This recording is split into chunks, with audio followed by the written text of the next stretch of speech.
وَلَقَدْ يَسَّرْنَا الْقُرْآنَ لِلذِّكْرِ فَهَلْ مِن مُّدَّكِرٍ۔ بسم اللہ الرحمن الرحیم، اللہم صلی علی محمد وعلی آل محمد وبارک وسلم۔ ہم پڑھ رہے تھے تفسیر القرآن میں کہ کوئی سے 3 حروف جب اکٹھے ہوتے ہیں ان کا ایک گروپ بنتا ہے، تو 3 حرفوں کے اس گروپ کو کیا کہا جاتا ہے؟ فعل کا مادہ۔ 3 حروف الگ الگ رہیں تو ان کی کوئی شیپ، کوئی شکل نہیں ہوتی، ان کی کوئی نوک پلک نہیں ہوتی، اس لیے ان 3 حروف میں کوئی معنی بھی پیدا نہیں ہوتا۔ الف با تا سا جیم ہا خا، یہ حروف الگ الگ رہیں تو ان کا کوئی معنی نہیں ہے۔ جیم ہا خا آپ کہہ دیں، ان تینوں حرفوں کا کوئی معنی نہیں ہوگا۔ شین را با کہہ دیں، ان تینوں کا کوئی معنی نہیں ہوگا۔ نون صاد را کہہ دیں، یہ تینوں حروف جب تک الگ الگ رہیں گے ان میں کوئی معنی پیدا نہیں ہو سکے گا۔ اب عرب کیا کرتے ہیں؟ 3 حرفوں کا ایک گروپ بناتے ہیں، 3 حرفوں کے اس گروپ کو نوک پلک دینے کے لیے، کوئی شکل دینے کے لیے کسی ڈائی میں سے گزارتے ہیں۔ وہ ڈائی فاعلہ بھی ہو سکتی ہے، فاعلہ بھی ہو سکتی ہے اور فاعلہ بھی ہو سکتی ہے۔ فاعلہ کا کیا مطلب ہے؟ کہ تینوں حرفوں پہ زبر ہو۔ فاعلہ کا کیا مطلب ہے؟ کہ پہلے حرف پہ زبر ہو، آخری پہ بھی زبر ہو، لیکن درمیان والے حرف کے نیچے زیر ہو، جیسے شاربہ، سمع، واحکہ، حزینہ وغیرہ۔ وہ ڈائی فاعلہ بھی ہو سکتی ہے، یا کہہ لیجئے وہ وزن فاعلہ کا بھی ہو سکتا ہے۔ فاعلہ کا کیا مطلب ہے؟ شروع میں بھی زبر ہو، اخیر میں بھی زبر ہو، درمیان والے حرف پہ کیا ہو؟ پیش۔ فاعلہ جیسے ضعف، کروم، حسن، ثقل وغیرہ۔ اب ان ڈائیوں میں سے گزر کر جب 3 حرفوں کا گروپ فعل کی دنیا میں اندر آتا ہے اور 3 حرفوں کے اس گروپ کی کوئی نہ کوئی شکل بھی بن چکی ہوتی ہے، اس کے اندر معنی پیدا ہو جاتا ہے۔ اس کو پھر ہم استعمال کرتے ہیں عربی زبان میں۔ شین را با کو نہیں استعمال کیا جاتا، کس کو استعمال کیا جاتا ہے؟ شین را با کو فاعلہ کی ڈائی میں سے گزارنے کے بعد شاربہ کو، شاربہ اس نے پیا۔ اب ڈائی میں سے گزرنے کے بعد فعل کی جو شکل ہمارے سامنے آتی ہے وہ فعل کی پہلی شکل ہوتی ہے، فعل کا پہلا صیغہ، فرسٹ پرسن۔ پڑھ چکے ہم فرسٹ پرسن عربی زبان کا کس کو کہتے ہیں؟ غائب کو، جو بندہ سامنے موجود نہ ہو۔ سیکنڈ پرسن کس کو کہا جاتا ہے؟ جو بندہ سامنے موجود ہو، جو حاضر ہو۔ اور تھرڈ پرسن کس کو کہا جاتا ہے؟ اپنے آپ کو، اپنے آپ کو اخیر میں رکھتے ہیں، ترجیح دوسروں کو دیتے ہیں۔ ذہب، ذال ہا با، یہ 3 حروف اکٹھے ہوئے، فعلہ کی ڈائی میں سے گزر کر فعل کی دنیا میں اندر آئے تو کیا شکل بنی؟ ذہب۔ یہ پہلا صیغہ ہے، فرسٹ پرسن ہے۔ کس کے لیے استعمال ہوگا؟ غائب کے لیے، ایبسینٹ کے لیے۔ چنانچہ اس کا معنی کیا کریں گے؟ وہ گیا، تو گیا یا میں گیا، اس کا ترجمہ نہیں کر سکتے۔ ذہب وہ گیا۔ کل ہم نے کہا تھا کہ فعل کی دنیا والوں نے کوئی نیا کام انجام نہیں دیا، کوئی نیا تیر نہیں مارا، بلکہ اسم کی دنیا والوں سے کچھ حروف ادھار لیتے چلے گئے، فعل کے پہلے صیغے کے اخیر میں لگاتے چلے گئے، فعل کے اس صیغے میں وہی معنی پیدا ہوتا چلا گیا جو اس اسم کا تھا۔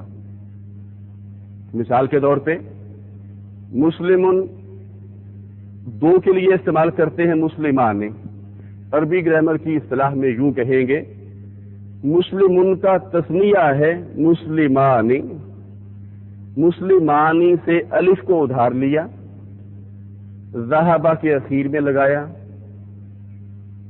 جو معنی مسلمانی میں پیدا ہوا تھا وہی معنی پیدا ہو گیا ذہبا میں۔ مسلمانی میں کیا معنی پیدا ہوا تھا؟ دو کا۔ دو کو عربی گرامر کی اصطلاح میں کیا کہتے ہیں؟ تثنیہ۔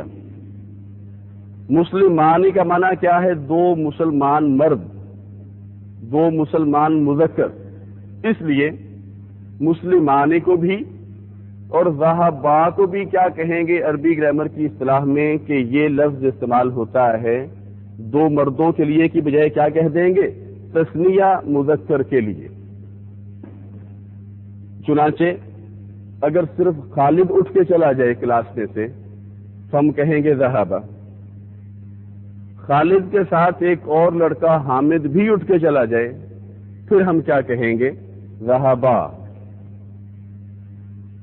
مسلمون دو سے زائد مسلمان، خواہ وہ تین ہوں خواہ وہ 3 ارب ہوں۔ مسلمون سے واو کو ادھار لیا فعل کی دنیا والوں نے، ذہبا کے اخیر میں لگا دیا۔ اب واو کی کوآرڈینیشن ہوتی ہے پیش کے ساتھ، واو مانوس ہے پیش کے ساتھ، چنانچہ ذہبو کی بجائے کیا کہیں گے؟ ذہبو۔ لکھنے میں الف کا اضافہ ہو جائے گا، یہ کیوں؟ ابھی یہ بات واضح نہیں ہوگی، آگے چل کر ہم آپ کو بتائیں گے کیسا کیوں ہے۔ ذہبو مسلمون جمع کے لیے استعمال ہوتا ہے، 2 سے زیادہ مسلمانوں کے لیے۔ اب ذہبو بھی استعمال ہوگا 2 سے زیادہ مردوں کے لیے۔ 2 سے زیادہ مردوں کو عربی گرامر کی اصطلاح میں کیا کہتے ہیں؟ جمع مذکر۔ بتائیے اگر 2 سے زیادہ عورتیں ہوں تو انہیں عربی گرامر کی اصطلاح میں کیا کہا جائے گا؟ جمع مؤنث۔ ذہبو وہ سب گئے۔ اگر خالد اور حامد کے ساتھ زاہد، امجد، انور بھی اٹھ کے چلے جائیں پھر ہم کیا کہیں گے؟ ذہبو۔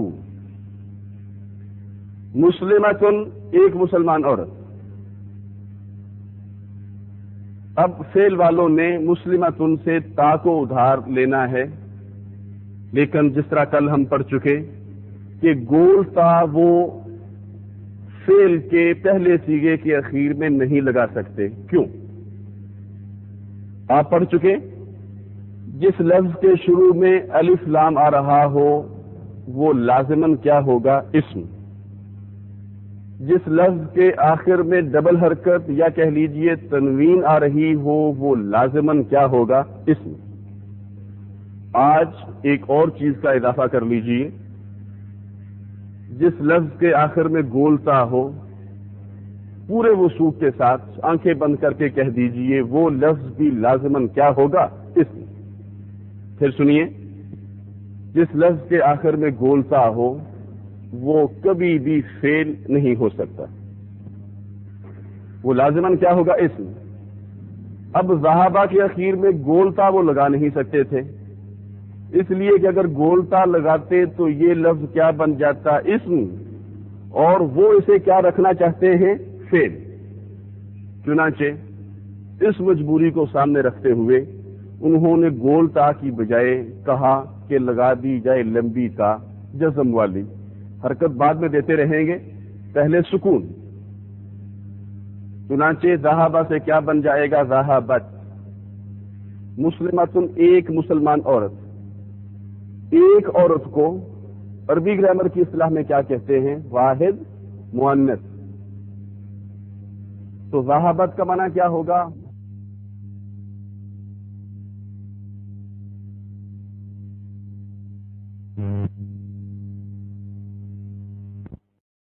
حرکت بعد میں دیتے رہیں گے، پہلے سکون۔ چنانچہ ذہبا سے کیا بن جائے گا؟ ذہبت۔ مسلمتن ایک مسلمان عورت۔ ایک عورت کو عربی گرامر کی اصطلاح میں کیا کہتے ہیں؟ واحد مؤنث. تو ذہبت کا معنی کیا ہوگا؟ وہ ایک عورت گئی. بتائیے ذہبت کا صیغہ کس کے لیے استعمال ہوگا؟ ایک عورت کے لیے. عربی گرامر کی اصطلاح میں کیا کہیں گے؟ واحد مؤنث کے لیے.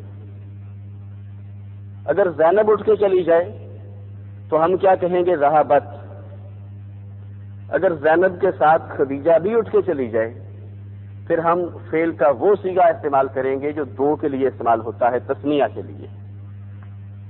مسلمتان، دو مسلمان عورتیں. تا اور الف، یعنی تا کے ساتھ اب الف بھی شامل ہو جائے گا. تا مؤنث کے لیے اور الف تسنیہ کے لیے. چنانچہ کیا بن جائے گا؟ ذہبا سے تا اور الف لگا کے ذہبتا. تسنیہ مؤنث، دو سے زیادہ عورتیں. زینب اور خدیجہ دونوں اٹھ کے چلی جائیں تو پھر کیا کہیں گے؟ ذہبتا. اب آگے جو آ رہا ہے اس کو سمجھنے کے لیے تفسیر القرآن کا صفحہ نمبر نکالیے 16.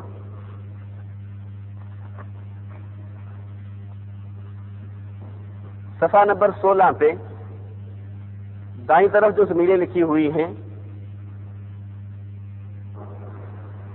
انہیں ملاحظہ کیجیے. اب ہم نے کون سا صیغہ بنانا ہے فعل کا جو دو سے زیادہ عورتوں کے لیے استعمال ہوتا ہے.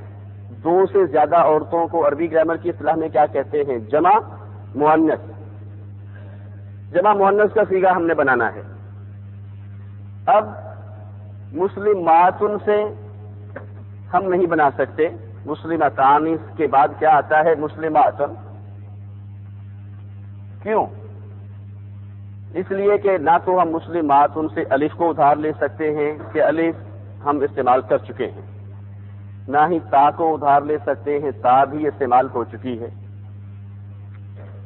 مجبوراً ہم نے کہا ہمیں رجوع کرنا ہوگا ضمیروں کی طرف. جمع مؤنث کی ضمیر دائیں طرف کون سی لکھی ہوئی ہے؟ اوپر کون سی ضمیر ہے جمع مؤنث کی جو لکھی ہوئی ہے دو سے زیادہ عورتوں کے لیے استعمال ہونے والی غائب کی ضمیر؟ ہننا. اب وہ ہننا سے فعل والے کیا کریں گے؟ ہننا سے نون کو ادھار لیں گے. سنگل نون کو، ڈبل کو نہیں، ایک نون ہی ان کے لیے کافی ہے.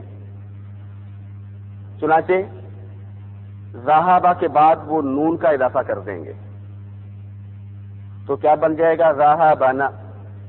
ذہبنا کی ادائیگی عربوں کو اچھی نہیں لگی. ویسے بھی اس کی ادائیگی میں سکل پیدا ہو رہا ہے. سب زبریں ہی زبریں اکٹھی ہو گئی ہیں تو انہوں نے کیا کہا؟ کچھ ویرائٹی پیدا کر دی جائے، تنوع پیدا کر دیا جائے. کہا کہ ساری زبریں اکٹھی کرنے کی بجائے ایک زبر کو جزم سے بدل دیا جائے. چنانچہ ذہبنا کی بجائے انہوں نے کیا کہا؟ کیا پڑھا جائے؟ ذہبنا. آپ خود ہی دیکھ لیجئے. ذہبنا کی ادائیگی نسبتاً مشکل بھی ہے اور اس کی ادائیگی کوئی اچھی بھی نہیں لگ رہی. ذہبنا کی ادائیگی آسان بھی ہے اور اس کی ادائیگی اچھی بھی لگ رہی ہے ذہبنا کی نسبت. چنانچہ کیا ہو گیا؟ ذہبنا. ذہبنا جمع مؤنث کے لیے استعمال ہوتا ہے. کیا مطلب؟ دو سے زائد عورتوں کے لیے. اگر زینب اور خدیجہ کے ساتھ عائشہ، حفصہ، مریم بھی اٹھ کے چلی جائیں پھر ہم کیا کہیں گے؟ نہ تو ذہبت نہ ہی ذہبتا، بلکہ کیا کہیں گے؟ ذہبنا. اب دیکھیے آگے جو بھی کام ہے وہ ضمیروں کا ہے. باری آ جاتی ہے اب سیکنڈ پرسن کی. فرسٹ پرسن یعنی غائب ختم ہوا. اب باری ہے سیکنڈ پرسن کی، یعنی جو بندہ سامنے موجود ہے اس کو آپ نے مخاطب کر کے کہنا ہے آپ گئے. مثلا آپ نے پوچھنا ہے آپ کل کہاں گئے؟ کیا آپ اسلام آباد گئے؟ کیا آپ اسکول گئے؟ حاضر کے لیے، سیکنڈ پرسن کے لیے کون سا فعل استعمال ہوگا؟ ہم نے کہا ضمیروں کو سامنے رکھیے. حاضر کی کون کون سی ضمیریں ہیں؟ انت، انتما، انتم. انتی انتما انتن. اب اگر آپ کو یہ پتا ہے کہ انت انتما انتم کا کیا معنی ہے تو پھر اس کا معنی کرنا کوئی مشکل نہیں ہوگا کہ ذہبتا ذہبتما ذہبتم کیا کیا معنی ہے، کیا ترجمہ ہے. ضمیر سے تعلق ویسے بھی انسان کا مضبوط ہی رہنا چاہیے، ورنہ ضمیر مردہ ہو سکتا ہے. لیکن یہاں ضمیر سے مراد عربی گرامر کی ضمیر ہے. اس ضمیر عربی گرامر کی ضمیر سے بھی آپ کا تعلق مضبوط ہی رہنا چاہیے تاکہ جو قاعدہ ہم پڑھنے لگے ہیں فعل کا وہ اچھی طرح سے ذہن نشین ہو جائے. ذہابہ کے اخیر میں انتا لگا دینے سے وہی معنی پیدا ہو جائے گا جو انتا کا ہے، لیکن انتا انتما انتم کے ان کو ہٹاتے جائیے اور باقی جو حرف بچے گا یا باقی جو حروف بچیں گے وہ لگاتے جائیے. انتا انتما انتم انتی انتما انتن، ان کو ہٹاتے جائیے، باقی جو حرف یا حروف بچیں گے وہ لگاتے جائیے. ذہابہ پلس انتا، ان کو ہٹا دیجیے تو کیا بن جائے گا؟ ذہابتا. ابھی ہم نے کیا کہا؟ ورائٹی پیدا کرنے کے لیے ساری زبریں جو اکٹھی ہو گئی ہیں ان میں سے ایک کو جزم سے تبدیل کر دیتے ہیں. چنانچہ ذہابتا کی بجائے کیا ہو جائے گا؟ ذہبتا. ذہابتا میں وہی معنی پیدا ہو گیا ہے جو انتا کا ہے. اگر آپ کو یہ پتا ہے کہ انتا کا کیا معنی ہے تو پھر ذہبتا کا معنی کرنے میں آپ کو کوئی دقت پیش نہیں آئے گی. انتا کا معنی کیا ہے؟ تو ایک مرد. تو ذہبتا کا معنی کیا کریں گے؟ تو ایک مرد گیا، یا خالی یہ بھی کہہ سکتے ہیں تو گیا. آپ کے سامنے صرف ایک مرد ہے، ایک لڑکا ہے، ایک مذکر ہے، اور آپ اسے کہنا چاہتے ہیں تم کہاں گئے، تو کیا کہیں گے؟ اینا ذہبتا. اسی قاعدے کو سامنے رکھتے ہوئے بتائیے آپ کے سامنے دو لڑکے ہیں، خالد اور حامد. آپ ان سے پوچھنا چاہتے ہیں تم دونوں کہاں گئے، تو بتائیے انتا کے بعد کس کی باری آتی ہے؟ صفحہ نمبر 16 ہم نے کہا نکالیے. انتا کے بعد کس کی باری ہے؟ انتما کی. ان کو ہٹا دیجئے، باقی کیا بچے گا؟ تما. ذہابہ پلس تما کیا پڑھیں گے؟ ذہبتما. تو کیا کہیں گے؟ اے خالد اور حامد تم دونوں کہاں گئے؟ کیا کہیں گے؟ اینا ذہبتما. آگے دیکھیے انتما کے بعد کیا ہے؟ انتم. ان کو ہٹا دیجئے، باقی کیا بچے گا؟ تم. جمع مذکر خالد، حامد، زاہد، انور، امجد، کافی سارے لڑکے آپ کے سامنے ہیں، یا کہہ لیجیے پوری کلاس آپ کے سامنے ہے.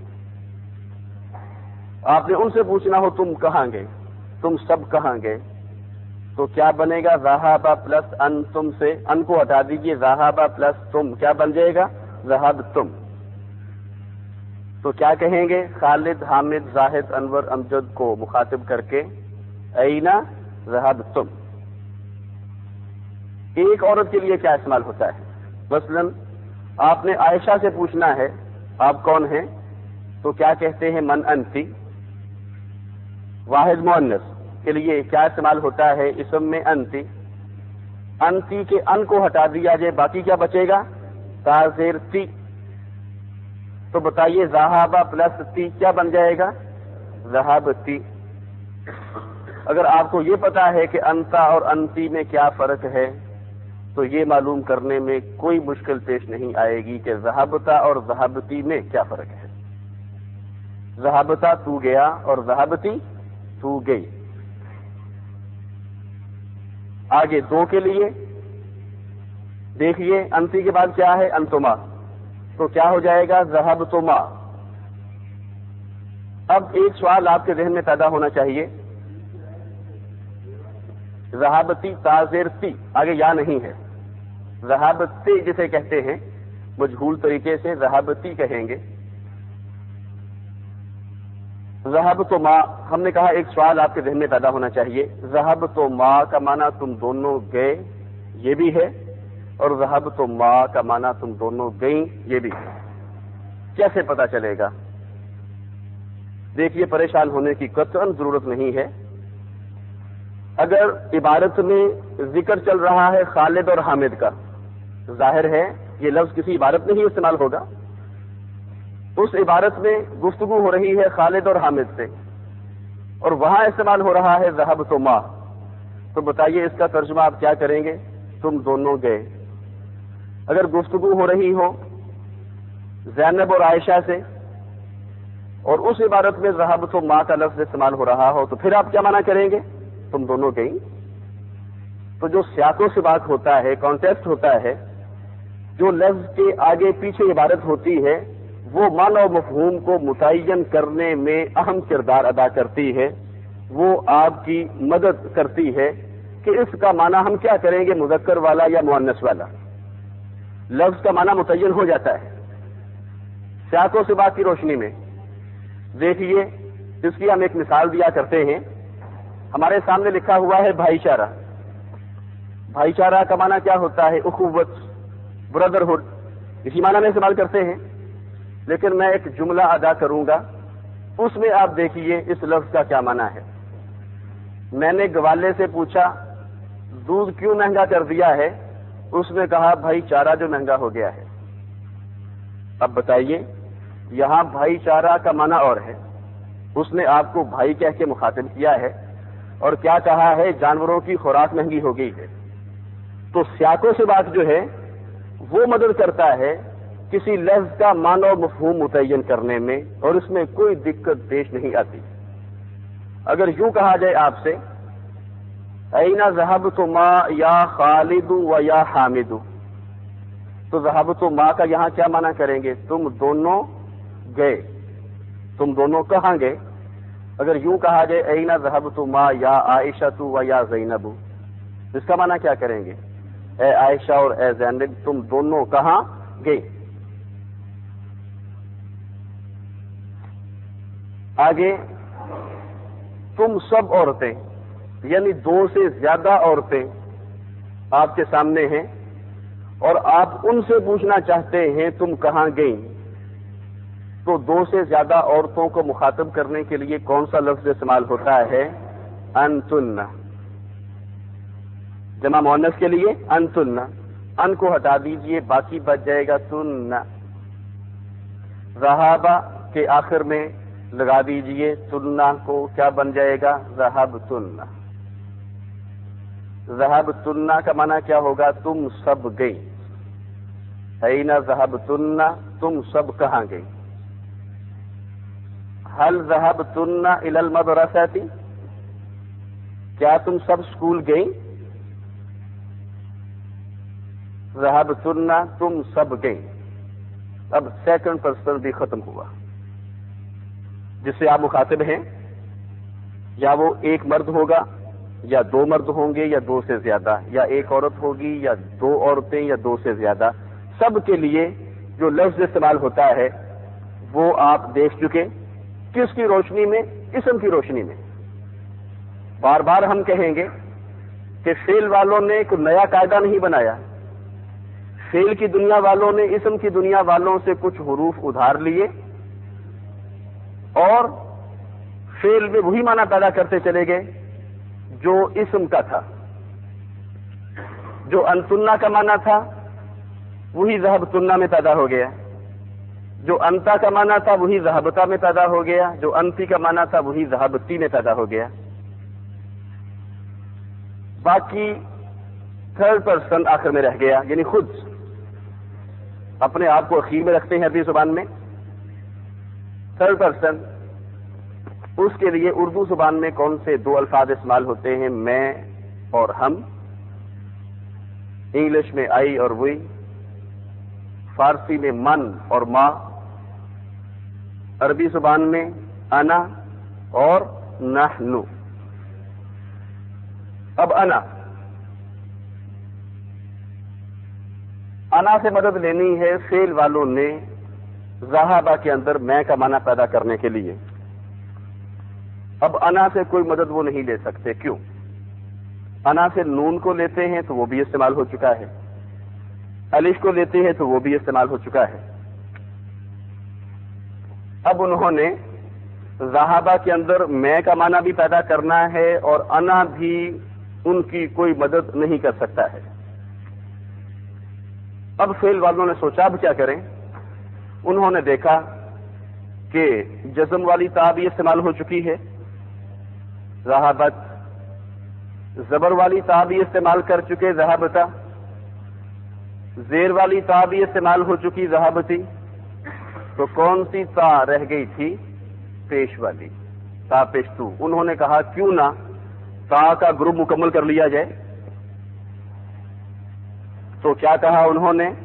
میں کا معنی پیدا کرنے کے لیے کسی فعل میں اس فعل کے پہلے صیغے کے اخیر میں کیا لگا دیا جائے؟ تا پیش تو. چنانچہ ذہب پلس انا کیا بن گیا؟ ذہب تو. انا نے کوئی مدد نہیں کی اس کی. انہوں نے مدد کس سے لی ہے؟ فعل والوں نے تا پیش تو سے. چنانچہ ذہب تو کا معنی کیا ہوگا؟ میں گیا. انا مذکر کے لیے بھی استعمال ہوتا ہے اور مؤنث کے لیے بھی. چنانچہ ذہب تو کا معنی میں گیا بھی اور میں گئی بھی. اگر کوئی شخص بول رہا ہے تو ذہب تو کا معنی کیا ہوگا؟ میں گیا. اور اگر کوئی بات کر رہی ہے تو کیا ذہب تو کا معنی کیا کریں گے؟ میں گئی.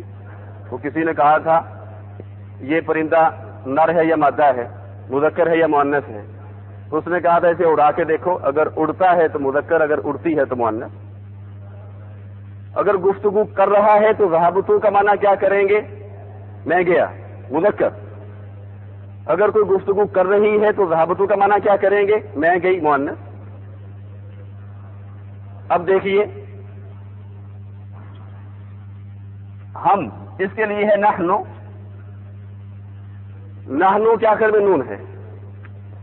اب نون یہاں نہیں لگا سکتے کہ نون وہ استعمال کر چکے ہیں. نحنو بھی کوئی مدد نہیں کر سکے گا فعل والوں کی ہم کا معنی پیدا کرنے کے لیے. چنانچہ فعل والوں نے کیا سوچا کہ بائیں طرف والی جو ضمیریں ہیں ان سے ہم نے کوئی مدد نہیں لی، ان کا حصہ ابھی تک نہیں ڈالا. انہوں نے کہا جاتے جاتے آخر میں ان کا حصہ بھی ڈال لیا جائے. تو بتائیے آخری ضمیر کون سی ہے بائیں طرف؟ نون الف زبر نا. تو انہوں نے کہا ہم کا معنی پیدا کرنے کے لیے فعل کے آخر میں کیا لگا دیا جائے؟ نون الف زبر نا. چنانچہ ذہب جمع نحنو، نحنو نے کوئی مدد نہیں کی. ذہب جمع نحنو کیا بن جائے گا؟ ذہبنا ہم گئے یا ہم گئی. ذہبنا ہم گئے. تو کیا قاعدہ بنا؟ کسی بھی فعل کے اخیر میں، فعل ماضی کے پہلے صیغے کے اخیر میں تا پیش تو لگا دینے سے معنی پیدا ہو جاتا ہے میں کا، اور نون الف زبر نا لگانے سے معنی پیدا ہو جاتا ہے اس میں ہم کا. اب بتائیے اگر جالسا کا معنی ہو وہ بیٹھا تو جلستو کا معنی کیا کریں گے؟ میں بیٹھا. اگر نصرہ کا معنی ہو اس نے مدد کی تو نصرنا کا معنی کیا کریں گے؟ ہم نے مدد کی. اب کچھ ہم پریکٹس کرتے ہیں. یہ سارے الفاظ ایکسرسائز سے انشاءاللہ العزیز ذہن نشین ہو جائیں گے. نکالیے کتاب کا صفحہ نمبر 24. صفحہ نمبر 24 پہ ایک ٹیبل ہمیں نظر آ رہا ہے. یہ فعل ماضی کی گردان کہلاتی ہے. گردان کا لفظ گردش سے ہے، پھیرنا، پھیر پھیر کے لانا. ہوتا کیا ہے کسی لفظ کو پھیر کے لایا جاتا ہے یوں گھما کے، اس کا معنی بدل چکا ہوتا ہے. ذہبا اس کو پھیر کے یوں لایا گیا ذہبا، پھر گھما پھرا کے ذہبو. لفظوں کو گھمانا پھرانا کیا کہلاتا ہے؟ گردان. تو یہ کیا ہے؟ فعل ماضی کی گردان. اب دیکھ لیجئے زال ہا با مادہ ہے، 3 حرفوں کا ایک گروپ ہے. فعالہ کی ڈائی میں سے گزر کر فعل کی دنیا میں اندر آ رہا ہے، اور اس کی شکل کیا بن چکی ہے؟ ذہبا. اور اس کا معنی کیا ہے؟ وہ گیا. ظاہر ہے وہ ایک مرد گیا. اس میں کچھ تبدیلیاں پیدا ہو رہی ہیں. اور ساتھ ساتھ معنی بھی تبدیل ہو رہا ہے. ذہب سے ذہبا، ذہبو، ذہبت وغیرہ. ہم نے کہا کچھ اس کی پریکٹس کرتے ہیں، پھر مختصر سا تعارف اگلے سبق کا، اور پھر قصص النبیین انشاءاللہ العزیز. دیکھیے، اگر سامعہ کا معنی ہو اس نے سنا، اس ایک مرد نے سنا، تو سامعت کا معنی کیا کریں گے؟ اس ایک عورت نے سنا. جس طرح کل ہم نے کہا تھا کہ مصر کی خاتون اول عزیزہ مصر نے جب کچھ عورتوں کو اپنے خلاف باتیں کرتے ہوئے سنا تو قرآن مجید نے اس کے لیے کیا لفظ استعمال کیا؟ فَلَمَّا سَمِعَتْ بِمَكْرِهِنَّ. سامعت. اور اگر یہاں سننے والی نہ بلکہ سننے والا ہوتا، سننے والی نہیں بلکہ کچھ سننے والا ہوتا، تو پھر کون سا لفظ استعمال کرتے؟ سامعہ. حضرت ابراہیم علیہ السلام کو یہ خبر دی، ان کی اہلیہ سن رہی تھی، وہ تعجب سے ہنس پڑی، کہنے لگی اب اس عمر میں، جبکہ میں بانجھ ہو چکی ہوں اور میرے میاں بہت بوڑھے ہو چکے ہیں، اس عمر میں ہمارے ہاں بیٹے کی ولادت ہوگی؟ تو وہ ہنس پڑی تعجب سے. قرآن نے وہاں کیا لفظ استعمال کیا؟ فا تو واحکت، واحی کا مذکر کے لیے، اور واحکت فواحکت من وراء حجاب. فرشتے نے کہا اللہ کی قدرت سے تمہیں تعجب ہو رہا ہے؟ اگر تمہاری یہ ہنسی تعجب کی ہنسی ہے تو تعجب کرنے کی ضرورت نہیں، یہ اللہ کی رحمت ہے، ایسا ہی ہوگا. بہرحال وہاں قرآن پاک نے کیا لفظ استعمال کیا؟ واحکت. بتائیے، داخلہ کا معنی ہو وہ داخل ہوا، تو دخلتی کا معنی کیا ہوگا؟ دخلتی، تو داخل ہوئی. کسی بھی فعل کے اخیر میں، فعل ماضی کے پہلے صیغے کے اخیر میں تم کا معنی پیدا کرنے کے لیے ایک اچھا اتفاق ہے. عربی زبان میں بھی اس کے اخیر میں کس کا اضافہ کر دیتے ہیں؟ تم کا. پھر سنیے، تم کا معنی پیدا کرنے کے لیے کس کا اضافہ کر دیتے ہیں اخیر میں؟ تم کا. اب بتائیے،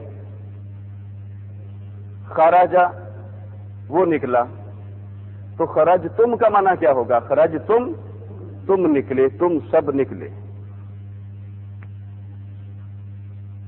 اسی طرح سامعہ کا معنی ہو اس نے سنا. اب دیکھیے، جس فعل کے درمیان والے حرف کے نیچے زیر ہو اخیر تک زیر ہی چلے گی.